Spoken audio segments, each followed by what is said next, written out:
জাহাঙ্গীরনগর বিশ্ববিদ্যালয়ের নবীনদের র্যাগিংয়ের ঘটনায় 16 শিক্ষার্থীকে সাময়িক বহিষ্কার করেছে প্রশাসন। সন্ধ্যায় এক বিজ্ঞপ্তিতে এই তথ্য জানায় বিশ্ববিদ্যালয়ের জনসংযোগ অফিস। বিশ্ববিদ্যালয়ের প্রক্টর অধ্যাপক এ.কে.এম. রাশিদুল আলম জানিয়েছেন, বিশ্ববিদ্যালয়ের 21 নম্বর ছাত্র হলে প্রাণ রসায়ন এবং অনুপ্রাণ বিজ্ঞান বিভাগের 54তম ব্যাচের বেশ কিছু নবীনকে র্যাগিংয়ের অভিযোগ ওঠে একই বিভাগের 53তম ব্যাচের কয়েকজন শিক্ষার্থীর বিরুদ্ধে। প্রাথমিক সত্যতা পাওয়ার পর 53 ব্যাচের 16 শিক্ষার্থীকে সাময়িক বহিষ্কার করে প্রশাসন। এই ঘটনায় একটি তদন্ত কমিটি গঠন করা হয়েছে। 21 কর্মদিবসের মধ্যে তাদের প্রতিবেদন দিতে বলা হয়েছে।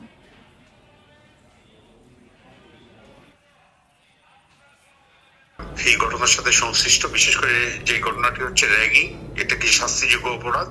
আমাদের বিশ্ববিদ্যালয়ে সেই শিক্ষার্থী শৃঙ্খলা বিধি আছে, সেই বিধি মোতাবেক যারা এর সাথে সংশ্লিষ্ট তাদের মধ্য থেকে 16 জন শিক্ষার্থীকে সাময়িক বহিষ্কার করা হয়েছে। একটি তদন্ত কমিটিও গঠন করা হয়েছে এবং কমিটিকে আগামী 21 দিনের মধ্যে পূর্ণাঙ্গ রিপোর্ট দিতে বলা হয়েছে।